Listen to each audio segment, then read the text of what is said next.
बिस्मिल्लाहिर्रहमानिर्रहीम। Historical background of embryology कि कैसा हिस्टोरिकल बैकग्राउंड है एम्ब्रियोलॉजी का। फर्स्ट ऑफ ऑल जो एम्ब्रियोलॉजी को सिर्फ और सिर्फ डिस्क्रिप्टिव एम्ब्रियोलॉजी ही स्टडी किया गया है। इंसान को हमेशा से ये उसके माइंड में ये चीज़ रही है कि उसका बेसिक ओरिजिन क्या है। People have always thought about their own origin, लेकिन साइंस ऐसी चीज़ है जिसमें science of embryology developed first in relation to man and then it was applied to the domestic animals। ठीक है, शुरू शुरू में ऐसा होता था कि सारी की सारी जो एम्ब्रियोलॉजी थी क्या थी, डिस्क्रिप्टिव थी। अरिस्टोटल, अगर हम बात करें अरिस्टोटल की, तो उसने चिक की डेवलपमेंटल स्टेजेस को डिस्क्राइब किया। इसने क्लासिफाइड किया था जानदारों को according to their mode of reproduction and establishment of embryology. सबसे पहले हम किसकी बात करने जा रहे हैं, अरिस्टोटल की। अरिस्टोटल, इसने क्या कहा, इसने डिस्क्राइब की थी चिक की डेवलपमेंटल स्टेजेस। इसने क्या किया था,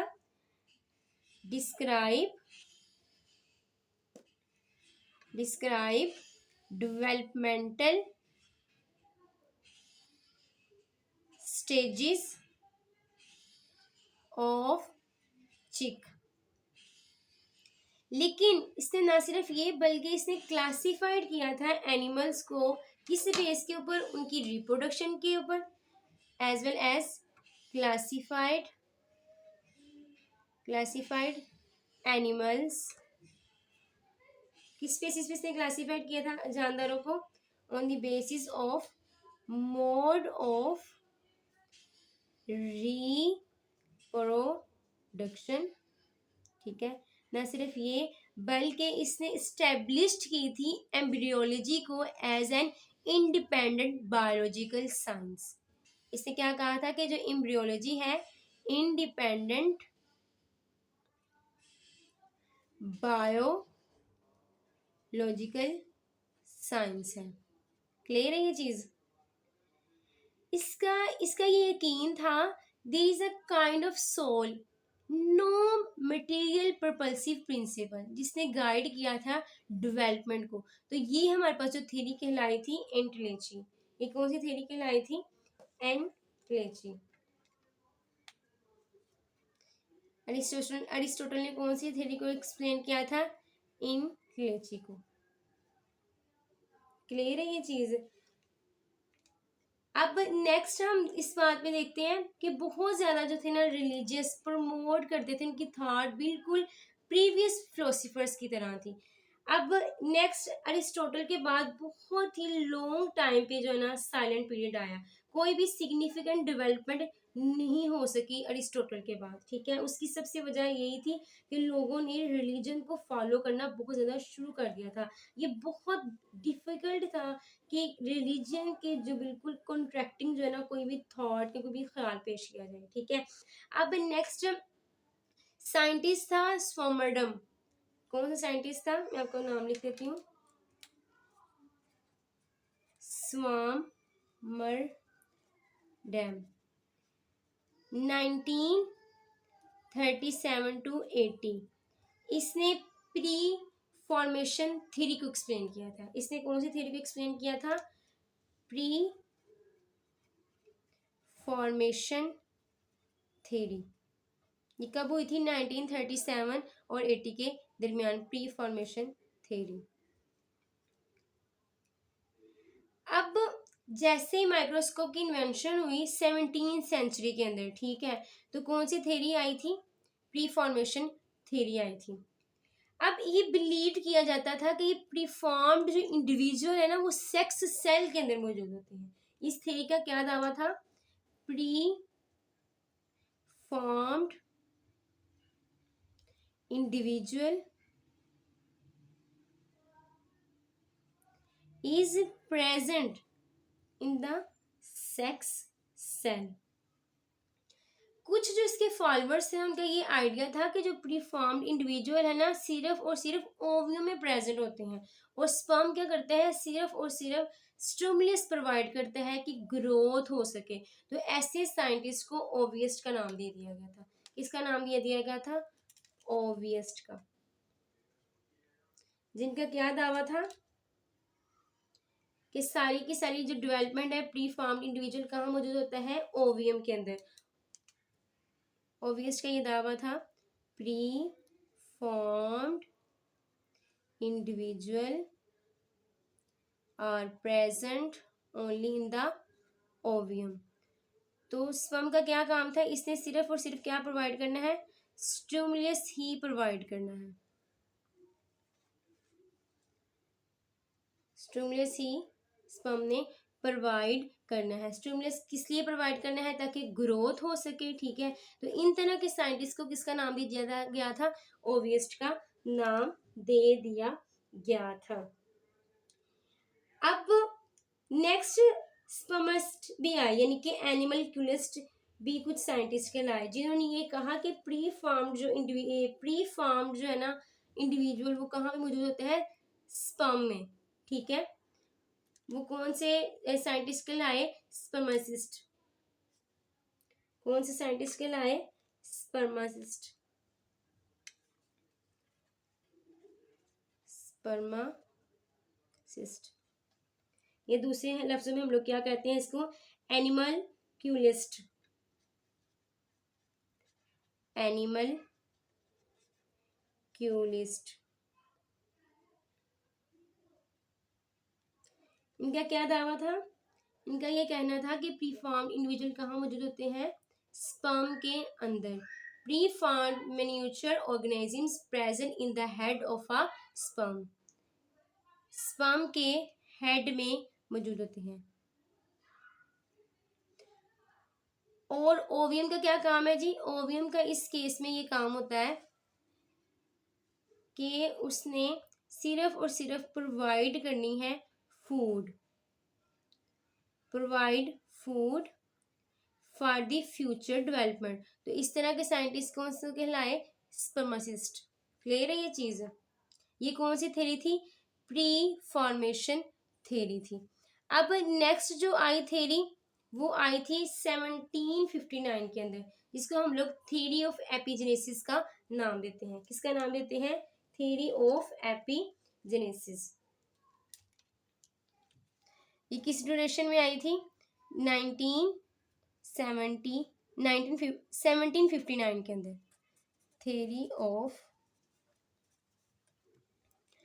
एपिजेनेसिस। ये किस साइंटिस्ट ने पेश की थी, ये वुल्फ साइंटिस्ट ने पेश की थी। किस ड्यूरेशन में, 1759 में। इसने क्या किया, इसने एक्सपेरिमेंटल एविडेंस ऑफर्ड किया। इसने कहा कि no preformed embryo exist in the egg of a chicken, कि चिकन के एग के अंदर भी कोई भी प्रीफॉर्म्ड एम्ब्रियो नहीं मौजूद। इसने इस बात को साबित किया था कि फ्यूचर जो एम्ब्रियोनिक जो रीजन है ना, वो सबसे पहले कंसिस्ट करता है ग्रेन्यूल्स के ऊपर या फिर ग्लोब्यूल्स के अंदर, जिसके अंदर कोई भी ऐसी अरेंजमेंट नहीं होती जो कि इस बात की निशानदेही करे कि फ्यूचर में जो है ना एम्ब्रियो की इस तरह से डेवलपमेंट होगी। तो ये कौन सी थ्योरी कहलाई थी, थ्योरी ऑफ एपिजेनेटिक थ्योरी, जिसको किसने पेश किया था, वुल्फ ने पेश किया था। इसका क्या कहना था जी, नो प्रीफॉर्म्ड एम्ब्रियो एग्जिस्ट, कोई भी प्रीफॉर्म्ड एम्ब्रियो एग्जिस्ट नहीं करता चिकन के एग के अंदर।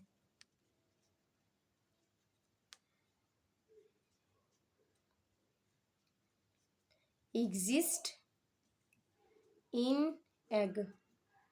इसने किस बात का दावा किया था, इसने किस बात को साबित किया था, ही एडवोकेटेड, इसने इस बात को साबित किया था कि जो फ्यूचर एम्ब्रियोनिक जो रीजन है ना एग के अंदर, सबसे पहले किस पे कंसिस्ट करते हैं, ग्रेन्यूल्स के ऊपर कंसिस्ट करते हैं। किस पे कंसिस्ट करता है, ग्रेन्यूल्स पर, ग्रेन्यूल्स या फिर ग्लोब्यूल्स के ऊपर, ग्रेन्यूल्स या फिर ग्लोब्यूल्स। और इन ग्रेन्यूल्स और ग्लोब्यूल्स के अंदर कोई भी ऐसी अरेंजमेंट नहीं होती जो कि डायरेक्टली इस चीज़ को रिप्रेजेंट कर रही हो कि एम्ब्रियो का नेक्स्ट फ्यूचर ये होगा। तो ये कौन सी थ्योरी कहलाई, थ्योरी ऑफ एपिजेनेटिक, ठीक है। इसने ये कहा कि मैमल्स भी एग मैमल्स में भी एग की फॉर्मेशन होती है। इसका क्या दावा था? Mammals also form egg. ठीक है, ये थी इस थ्योरी को कंफर्म किया था एक ग्रेट एम्ब्रियोलॉजिस्ट को 19वीं सदी में, और उस एम्ब्रियोलॉजिस्ट का नाम है कार्ल अर्नेस्ट वोन बेयर, जिसको हम लोग किसका नाम देते हैं? फादर ऑफ मॉडर्न एम्ब्रियोलॉजी का। इसका नाम देते हैं फादर ऑफ एम्ब्रियोलॉजी। कौन कहलाया? कार्ल अर्नेस्ट वोन बेयर। इस थ्योरी को किसने कंफर्म किया था? साइंटिस्ट था जिसको हम लोग किसका नाम देते हैं? फादर ऑफ मॉडर्न एम्ब्रियोलॉजी का।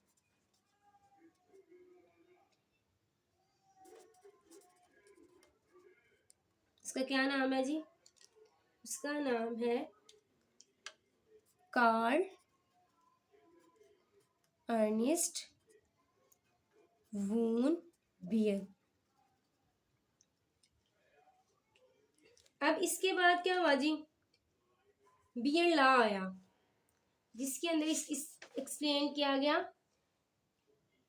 कि ज्यादा जो जनरल फीचर्स होते हैं ना, जो कि सारे के सारे एनिमल के ग्रुप्स के मेंबर में कॉमन होते हैं, वो अर्लियर डेवलप कर जाते हैं as compare to the special features, जो कि मुख्तलिफ मेंबर्स के मुख्तलिफ ग्रुप्स के मेंबर्स को डिफ्रेंशिएट करती हैं। वो क्या करते हैं? जो स्पेशल फीचर्स होते हैं वो बाद में डेवलप होते हैं। बियर लॉ क्या कहता है? मैं यहाँ पे लिख देती हूँ फर्स्ट ऑफ ऑल कि हम लोग किसी को डिस्कस करने लगे हैं, बियर लॉ को। और ये किसने पेश किया था? कार्ल अर्नेस्ट वून बियर ने। बियर लॉ का ये कहना है कि एनिमल के ग्रुप्स के जो मेंबर्स हैं सारे के सारे, उनके अंदर जो जनरल फीचर्स होते हैं ना, वो पहले डेवलप कर जाते हैं एज कंपेयर टू वो स्पेशल कैरेक्टरिस्टिक्स जो के ग्रुप के वेरियस मेंबर्स को डिफ्रेंशिएट करते हैं। इसका क्या कहना था जी? General features of major groups develop earlier. General features of major groups develop earlier। अब ये जनरल फीचर्स कौन कौन से हैं? इसमें हमारे पास नोटोकॉर्ड आ जाती है, नोटोकॉर्ड, ठीक है। इसके साथ साथ नर्व कॉर्ड, एरोटिक आर्चिस,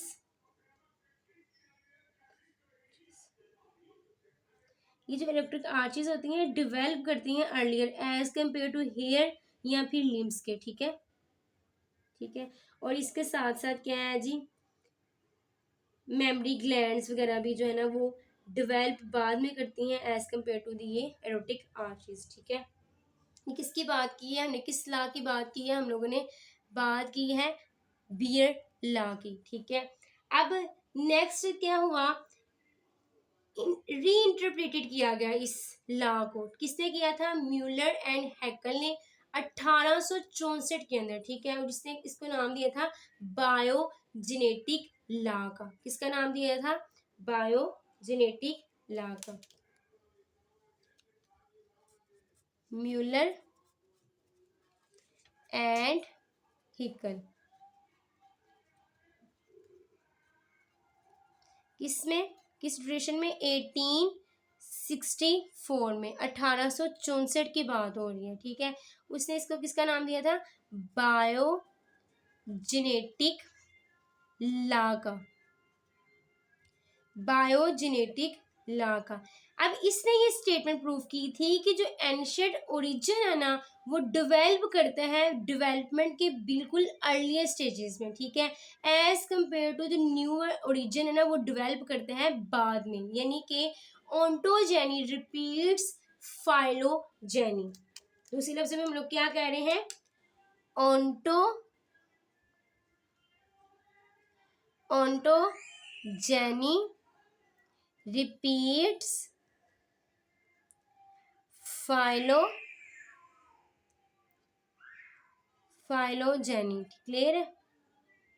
जैसे कि हम लोग इसकी एग्जांपल लें, ये जो प्लेसेंटा है ना, ये एडवांस्ड कैरेक्टर है, लेकिन ये अपेयर हुआ था बहुत ही पहले, ठीक है। और नोटोकॉर्ड ने डिसअपेयर थी एसेडियंस में। पहले जानदारों में क्या थी? नोटोकॉर्ड थी ही नहीं, ठीक है।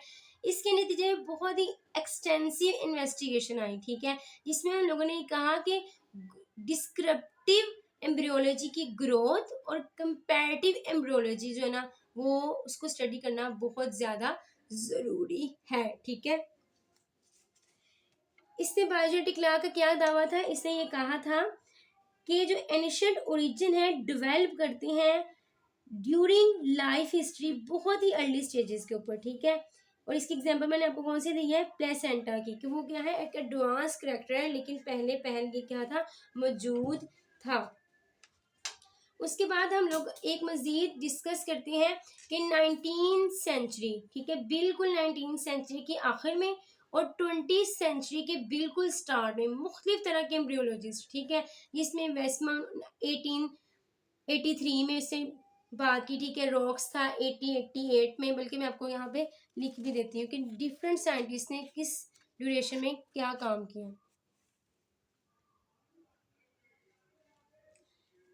किसकी बात कर रही हूँ? Late days of 19th century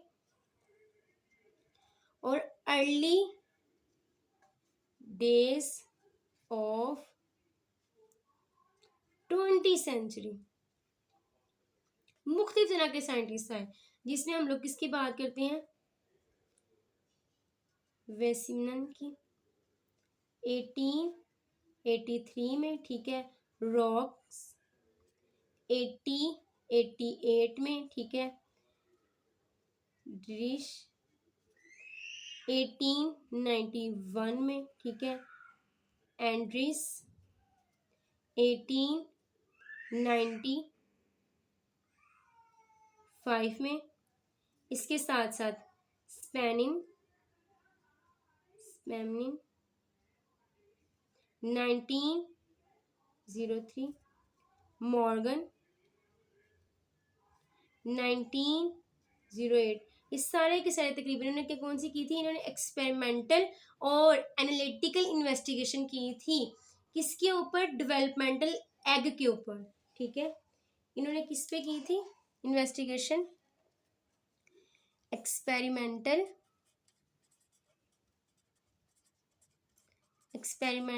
और एनालिटिकल इन्वेस्टिगेशन की गई थी। इन्वेस्टिगेशन किस पे की थी उन्होंने? एग के ऊपर, ताकि आसानी से जो है ना डेवलपमेंटल जो प्रोसेस है ना उसको क्लियरली अंडरस्टैंड किया जाए, ठीक है। इनका जो काम था ना ओरिजिनेटेड था एक न्यू ब्रांच को ओरिजिनेट किया, जिसको हम लोगों ने कहा एक्सपेरिमेंटल एम्ब्रियोलॉजी, ठीक है। और एक और साइंटिस्ट जिसका नाम क्या था? बॉबरी। इसने 1903 में इसके नतीजे में कौन सी ब्रांच डेवलप हुई थी? एक्सपेरिमेंटल एम्ब्रियोलॉजी, ठीक है। नेक्स्ट थी 1901 में एक साइंटिस्ट था जिसने एक ग्रेडियंट थ्योरी को पेश किया था। ग्रेडियंट थ्योरी, कौन सी थ्योरी को पेश किया था? ग्रेडियंट थ्योरी को। Physical gradient exist within the same germ cell. किसमें पाए जाते हैं? सेम जर्म सेल में पाए जाते हैं। इस बंदे ने एक्सपेरिमेंटल इस बात को दावा किया था कि जो वेजिटल रीजन है ना सी अर्चन का, एग्जर्ट करता है एक डोमिनेंट कंट्रोल किसके ऊपर? एनिमल ओरिजिन के ऊपर, ठीक है। और इसके बाद इसने इन्फ्लुएंस क्या कहा? इसका जो इन्फ्लुएंस है, इसका जो असर है, कम होता जाता है एनिमल पोल की तरफ, ठीक है। क्लियर है ये चीज? इसने क्या कहा था कि जो सी अर्चन का वेजिटल रीजन है, किसका? सी अर्चिन एग का कौन सा वेजिटल रीजन है? उसने क्या करना है, एक्सर्ट करनी है, कंट्रोल करना है किसको, एनिमल पोल को, ठीक है। और चाइल्ड 1940 में इसको किसका नाम दे दिया गया था, मेटाबॉलिक ग्रेडियंट का नाम दिया था, किसने, चाइल्ड ने 1940 में किसका नाम दे दिया था, मेटाबॉलिक ग्रेडियंट का, मेटाबॉलिक ग्रेडियंट, ठीक है।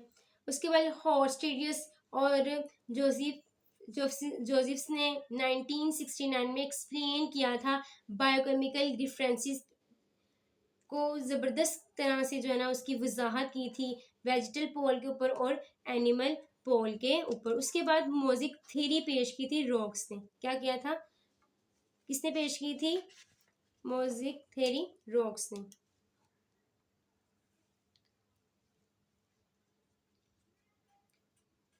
मोज़ेक थ्योरी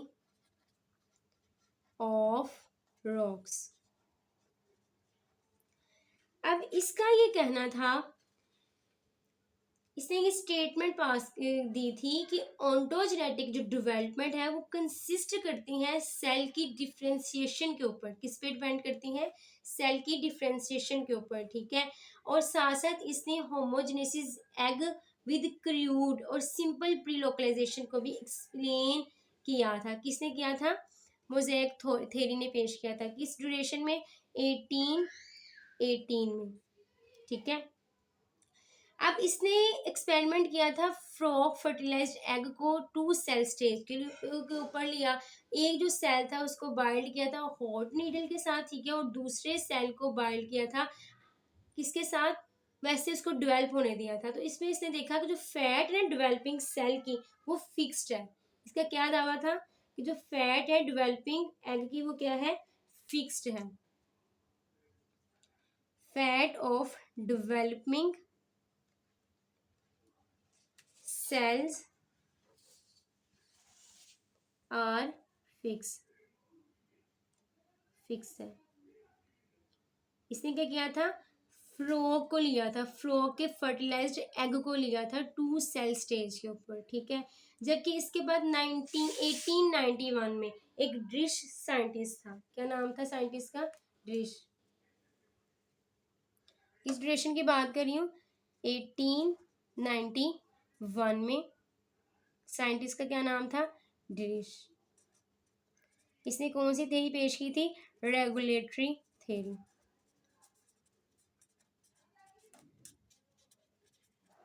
अब इसने ये किया कि सी अर्चन की एग के ऊपर जो है ना एक्सपेरिमेंट किया और वो बिल्कुल सिमिलर प्रोसीजर था, ठीक है। इसने 2 सेल स्टेज के ऊपर लिया जिसमें इसको डिफरेंट रिजल्ट इसने देखे। फर्स्ट ऑफ ऑल इसने क्या किया कि फुल एम्ब्रियो को लिया, हर सेल से सारे के सारे एम्ब्रियो को लिया, ठीक है, और इसको आइसोलेटेड किया था 4 सेल स्टेज एग के ऊपर, ठीक है। उसके बाद इसने देखा कि इसका जो साइज है वो रिड्यूस्ड हो चुका है, क्या हो चुका है, रिड्यूस्ड हो चुका है, जिसके नतीजे में इसने इस बात का नतीजा निकाला कि इसकी रीजन ये है कि अर्लियर क्लीवेज जो है ना एग की वो इक्वल है, क्या है, अर्लियर क्लीवेज एग की क्या है, इक्वल है, यानी कि इक्विटेशनल है, ठीक है। जिसके बाद इसने ये बात कही थी कि जो फैट है ना वो ऑलरेडी फिक्स्ड नहीं होती, फैट क्या है, फैट इज नॉट फिक्स्ड, ठीक है। ये था बेसिकली इन दोनों में डिफरेंस। इसके बाद स्पैमन थ्योरी आई, कौन सी थ्योरी आई, स्पैमन थ्योरी आई, जिसकी स्टेटमेंट ये थी, इसने एक्सप्लेन किया था मुख्तलिफ तरह के परफॉर्मेंस एम्ब्रियोनिकल सेल्स की वजूहात को, क्या किया था, स्पैमन थ्योरी ऑफ ऑर्गेनाइजेशंस ऑर्गेनाइजर्स। इसने क्या किया जी, एम्ब्रियोनिकल सेल्स की जो प्री फॉर्म्स वेरिएबल थे ना उसकी रीजन को एक्सप्लेन किया, explain the reason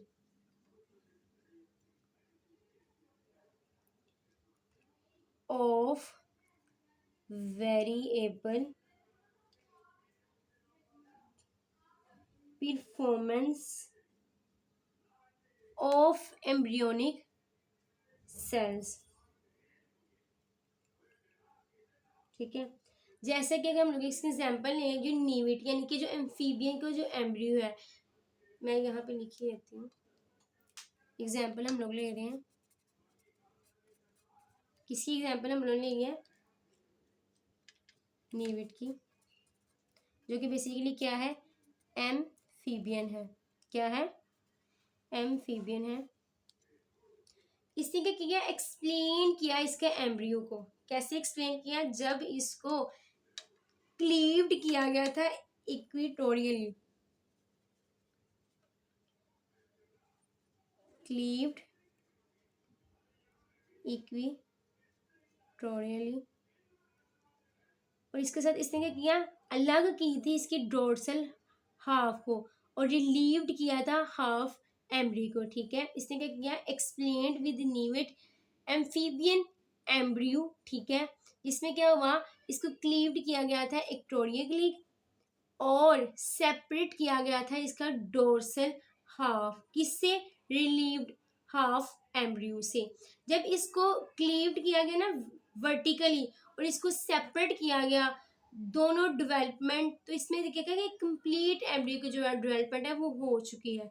इसे स्टेब्लिश किया था कि जो डोमिनेंट रोल होता है ना वो डोर्सल पार्ट का होता है as compare to the ventral component. Clear है ये चीज, क्या होता है, डोर्सल पार्ट का ज्यादा रोल होता है as compare to the ventral component का। क्लीव क्या किया था, जब किया वर्टिकली, और सेपरेट किया गया था दोनों के दोनों